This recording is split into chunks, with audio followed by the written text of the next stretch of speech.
ആനയും ഉറുമ്പും കൂട്ടുകാരായിരുന്നു. രണ്ടുപേരും ചെരുപ്പ് വാങ്ങാൻ ഒരു കടയിൽ കയറി. ബില്ല് കണ്ടപ്പോൾ ഉറുമ്പിന്റെ കണ്ണ് തള്ളി. ആനയുടെ ചെരുപ്പിനേക്കാൾ വളരെ കൂടുതലാണ് ഉറുമ്പിന്റെ ചെരുപ്പിന് വില. ഇതെന്തൊരന്യായമാണ്? അത് പിന്നെ നിനക്ക് 6 കാലില്ലേ, ആനയ്ക്ക് 4 കാലല്ലേ ഉള്ളൂ, ഇപ്പൊ വില കുറയും. രാത്രി ഉറുമ്പും ആനയും ഉറങ്ങാൻ കിടന്നു. ആനയ്ക്ക് ഉറക്കം വരുന്നതേയില്ല. ഉറുമ്പിന്റെ ഭീകര കൂർക്കം വരും.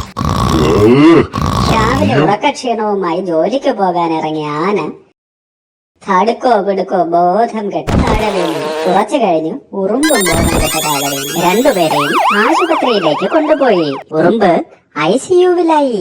ഡോക്ടർമാർ എത്ര ആലോചിച്ചിട്ടും രണ്ടുപേരുടെയും ബോധം ഒരുമിച്ച് പോയതെങ്ങനെയെന്ന് മനസ്സിലായതേയില്ല. ആന അളിയൻ ബോധം കെട്ട് വീണത് കണ്ട് ഇനിയിപ്പൊ ഈ കാലമാടനെ ഞാൻ തന്നെ ആശുപത്രിയിൽ തൂക്കിക്കൊണ്ട് പോകേണ്ടി വരുമല്ലോ എന്ന് ആലോചിച്ചപ്പോൾ ബോധം കെട്ടു പോയതാണേ.